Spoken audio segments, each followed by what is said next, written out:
আসসালামু আলাইকুম বন্ধুরা, আশা করি সবাই অনেক ভালো আছেন। আজকের ভিডিওতে আমি আপনাদের পরিচয় করিয়ে দেব এক ঐতিহাসিক স্থান, যা শুধু আমাদের দেশীয় ঐতিহ্যই নয়, বরং এক অতুলনীয় সংস্কৃতির সাক্ষী।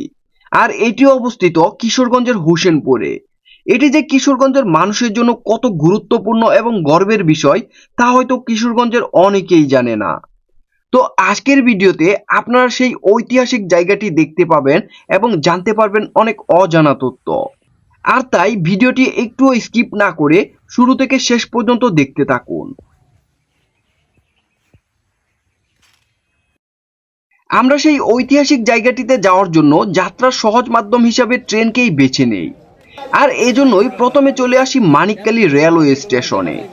আগেই বলে রাখি, মানিকখালী স্টেশনে সবসময় ট্রেন আসে 10:30টায়, কিন্তু আজকে 11টার উপরে বেজে গেলেও ট্রেন আসার কোনো খবর নাই। আর তাই আমরা ট্রেনের জন্য অপেক্ষা করতে থাকি। স্টেশনেও ছিল প্রচুর যাত্রী। ট্রেন লেট হওয়ার কারণে সবার চোখেই একটা বিরক্তির চাপ দেখা যাচ্ছে।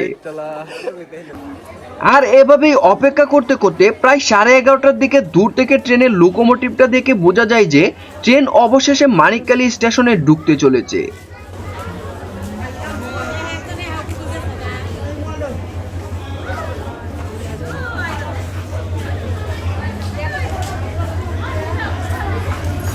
ট্রেন দেখে একটু খুশি লাগলেও সময়ের থেকে প্রায় 1 ঘন্টা লেট করে মানিকখালী স্টেশনে প্রবেশ করে 11 সুন্দর ট্রেনটি।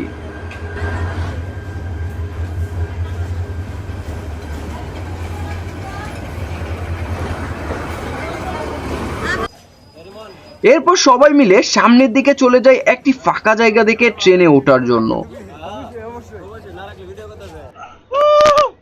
তো অবশেষে আমরা উঠে যাই ট্রেনের লোকোমোটিভের উপরে, যাতে করে আপনাদেরকে খুব সহজেই ট্রেনের ভিউটা দেখাতে পারি।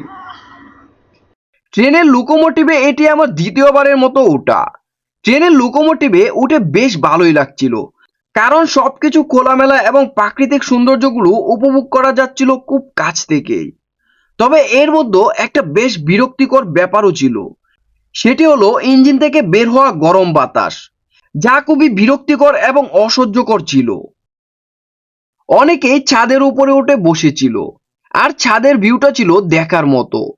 আমার অনেক দিনের শখ ট্রেনের ছাদে বসে ভ্রমণ করা, কারণ প্রকৃতি প্রেমীরা সবসময় ট্রেনের ভিতরে বসে ভ্রমণ করার চেয়ে একদিনের জন্য হলেও ট্রেনের ছাদে বসে প্রকৃতিটাকে কাছ থেকে উপভোগ করাটাকে বেশি পছন্দ করবে। অনেকেই আবার লোকোমোটিভের সাইডে ঝুলে ঝুলে যাচ্ছে গন্তব্যের দিকে, কিন্তু প্রকৃতির এই মন কাড়া ভিউ দেখার পর এসব কষ্ট আসলে কিছুই মনে হয় না। এরপর দেখতে দেখতে আমাদের ট্রেনটি গচিয়াটা স্টেশনের কাছে চলে আসে এবং ধীরে ধীরে স্লো করে প্ল্যাটফর্মের দিকে ঢুকে যায়।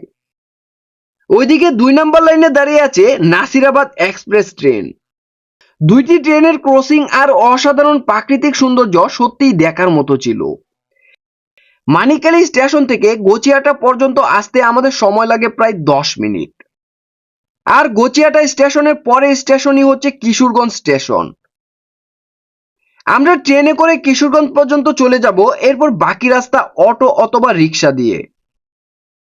লোকোমোটিভের অতিরিক্ত গরম সহ্য করতে না পেরে আমরা গচিয়াটা এসে লোকোমোটিভ থেকে নেমে যখন একটি বগিতে উঠি, তখন আমার মাথা পুরোই হ্যাং হয়ে যায়, কারণ ট্রেনের ভিতরে এতটাই ভিড় ছিল যে কোথাও দাঁড়ানোর মতো জায়গাও ছিল না।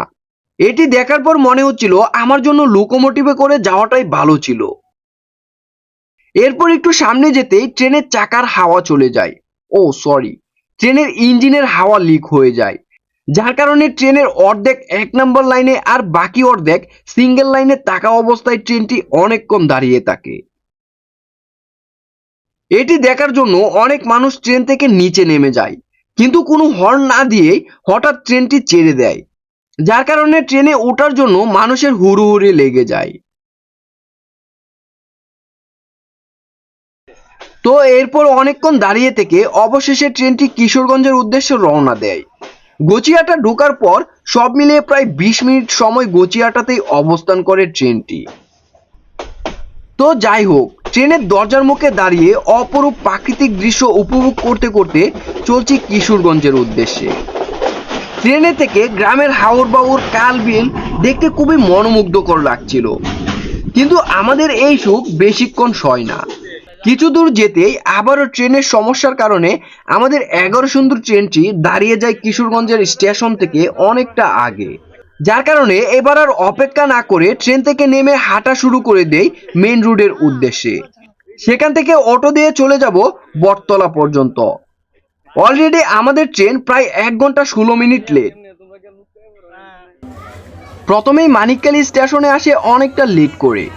এরপর গচিয়াটা এসে নষ্ট হয়ে গেলে অনেকক্ষণ দাঁড়িয়ে থাকার পর কোনো রকম সেখান থেকে চেড়ে কিশোরগঞ্জে ঢোকার আগেই নষ্ট হয়ে যায় আবারও।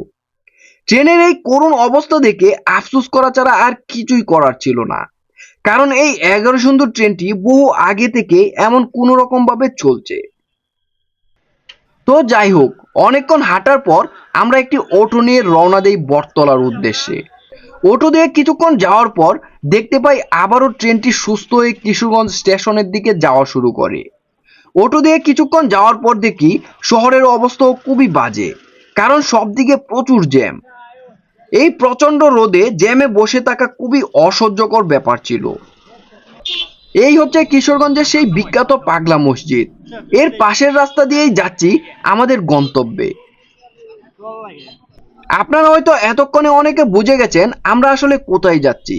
তারপরেও আমি আপনাদেরকে ক্লিয়ার করার জন্য বলি, আমরা আসলে যাচ্ছি কিশোরগঞ্জের ঐতিহ্য বাংলাদেশের জমিদার ইতিহাসের শেষ বংশধর মানববাবুর বাড়িতে, যেটি শুধু তার নির্মাণশৈলী ও স্থাপত্যর জন্যই বিখ্যাত নয়, বরং এখানকার ইতিহাস ও সংস্কৃতির নিদর্শন হিসাবে অনেক গুরুত্বপূর্ণ।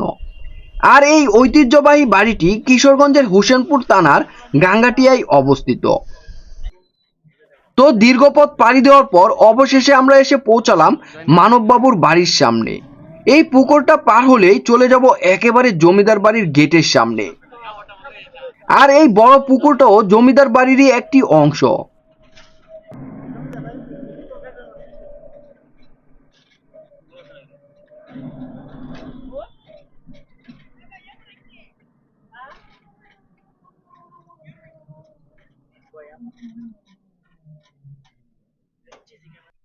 অটো থেকে নেমে সামনে আসতেই মনে হচ্ছিল আমরা যেন বর্তমান থেকে কয়েক যুগ পিছনে চলে এসেছি।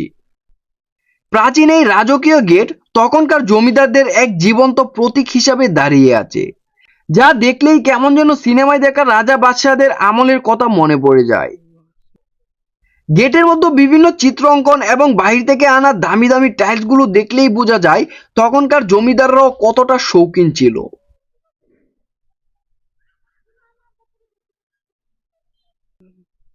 তো আস্তে আস্তে আমরা গেটের ভিতরে চলে যাই। ভিতরের রাস্তাটাও ছিল অসাধারণ। আমি যখন সবার আগে আগে রাস্তা দিয়ে হাঁটছিলাম তখন মনে মনে একটা রাজকীয় ভাব চলে আসছিল। তো যাই হোক, জমিদার বংশের বর্তমান উত্তরাধিকারী মানবেন্দ্র চক্রবর্তী চৌধুরীর নাম অনুসারে স্থানীয়রা এই বাড়িকে মানববাবুর বাড়ি বলেও সম্বোধন করে। মানববাবু এই বংশের শেষ জমিদার ভূপতি চক্রবর্তীর সন্তান। জানা যায় এই জমিদার বংশের আদি বাসস্থান ছিল ভারতের কাইন্নাই কবজিতে। প্রায় 600 বছর আগে তারা হোসেনপুর এসে বসবাস শুরু করেন। অষ্টাদশ শতাব্দীর শেষ দিকে দীননাথ চক্রবর্তী হুসেনশাহী পরগনার অংশবিশেষ নীলকর এবং ওয়াইজের কাছ থেকে ক্রয় করার মধ্য দিয়ে জমিদারিত্ব শুরু করেন। ব্রিটিশ শাসনামল থেকে তাদের জমিদারিত্ব শুরু হয়। দেশভাগের পর জমিদারি প্রথা বিলুপ্ত হওয়ার মধ্য দিয়ে এই জমিদারিত্ব শেষ হয়। এই জমিদার বাড়ির ইতিহাস অনেক পুরনো। 1800 শতকের শেষের দিকে এই বাড়ি নির্মাণ করা হয় এবং তারপর থেকে এটি এক সাংস্কৃতিক কেন্দ্র হিসেবে পরিচিতি লাভ করেছে। জমিদার বাড়ির স্থাপত্যশৈলী সত্যি চমৎকার। এখানে আপনি দেখতে পাবেন বাংলার ঐতিহ্যবাহী রাজবাড়ির নিদর্শন, অলংকৃত দরজা, বড় জানালা, উচ্চ ছাদ এবং সুন্দর মিনার। এখানে ব্যবহৃত হয়েছে এককালের জনপ্রিয় বেঙ্গল রেনেসাঁ শৈলী, যেখানে পশ্চিমা এবং ভারতীয় নকশার মিশ্রণ দেখতে পাওয়া যায়। এছাড়াও জমিদার বাড়ির অন্দরমহল এক কথায় মুগ্ধকর। পুরনো রং, অতি সুসজ্জিত আসবাবপত্র এবং খোদাই করা কাঠের কাজ একে বিশেষ করে তোলে। এখানে একসময় জমিদার বাবু তার পরিবার সহ আয়োজন করতেন নানা সাংস্কৃতিক অনুষ্ঠান এবং বড় বড় জমজমাট সমাবেশ। তখনকার দিনে জমিদার বাড়িটি ছিল এক ধরনের সামাজিক কেন্দ্র। আজও এখানে ভ্রমণ করতে আসে অনেক দর্শনার্থী। তারা যেন এক যুগ থেকে আরেক যুগে চলে যায়। প্রতিটি দেয়ালে ইতিহাসের চিহ্ন দেখতে পায়। মানববাবুর জমিদার বাড়ি শুধু একটি ঐতিহাসিক স্থাপনা নয়, এটি আমাদের সংস্কৃতির একটি অমূল্য অংশ। এখানে আজও চলে নানা ধরনের ঐতিহ্যবাহী অনুষ্ঠান, যেমন পুঁথিপাঠ, কবিগান আর নানা ধরনের লোকনৃত্য। আমার খুব ইচ্ছে ছিল আজকে পুরো জমিদার বাড়িটা মানববাবুকে সঙ্গে নিয়ে ঘুরে ঘুরে দেখব এবং ভিডিও করে আপনাদেরকেও দেখাবো, কিন্তু সময়ের গরমিলের কারণে তা হয়ে ওঠেনি। ওনার বয়স অনেক বেশি হওয়ার কারণে এখন আর আগের মতো যখন তখন বের হতে পারে না, এত বেশি চলাচলও করতে পারে না। তো আজকের এই ঐতিহাসিক পরিভ্রমণের শেষে আমি বলবো, মানববাবুর জমিদার বাড়ি শুধুমাত্র একটি স্থাপনা নয়, এটি আমাদের সাংস্কৃতিক ও ঐতিহ্যগত মূল্যবোধের প্রতীক। তাহলে আপনিও আসুন একদিন, এই ঐতিহাসিক স্থানটি ঘুরে দেখুন এবং ইতিহাসের সাথে সংযোগ স্থাপন করুন। আর বিশেষ করে কিশোরগঞ্জবাসীকে বলবো, আপনাদের এই অসাধারণ ঐতিহ্য এবং গর্বের বিষয়টি সবার সামনে তুলে ধরতে ভিডিওটি অবশ্যই শেয়ার করবেন এবং ফলো করে আমাদের সঙ্গেই থাকবেন।